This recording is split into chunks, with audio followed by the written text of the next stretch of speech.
Kita telah maklum bahawa Allah Ta'ala anugerahkan kepada kita,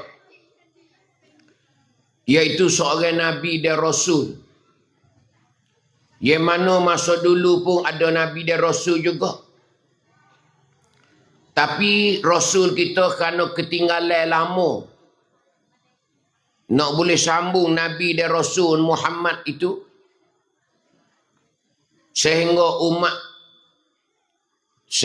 umat ketika tu jahil, karuk, segala-galanya ada di Mekah ketika tu. Suasana sangat-sangat buruk. Maka Nabi kita lah ubahkan sikap manusia hidup ketika tu. Dari sikap yang buruk, yang jahat, sehingga jadi keadaan umat ketika tu jadi kembali kepada baik semula. Hani nak cerita kata besar sekali. Bahkan ulama kata nikmat yang paling besar sekali hidup dunia ni ialah adanya Rasul Muhammad. Tuhan utuskan Nabi Rasul Muhammad ni nikmat yang paling besar sekali. Nikmat yang paling besar sekali. Lebih daripada harta kita, lebih daripada rumah kita, lebih daripada kereta kita, lebih daripada anak bini kita lagi. Ni sebab ada Nabi Muhammad seorang.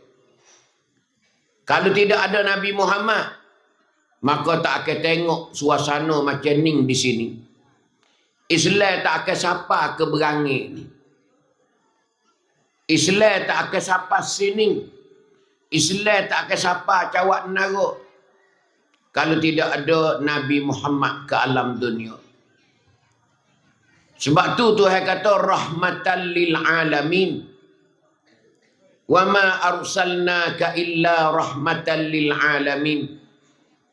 Kami tidak utuskan engkau wahai Muhammad ke alam dunia, alam nyata ni, illa rahmatan lil alamin.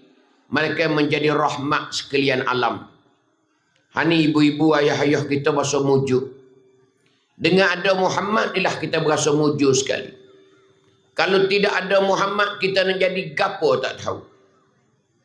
Kita nak jadi peran ke, nak jadi Hindu ke, nak jadi gapo tak tahu lagi kita. Tapi mujud alhamdulillah.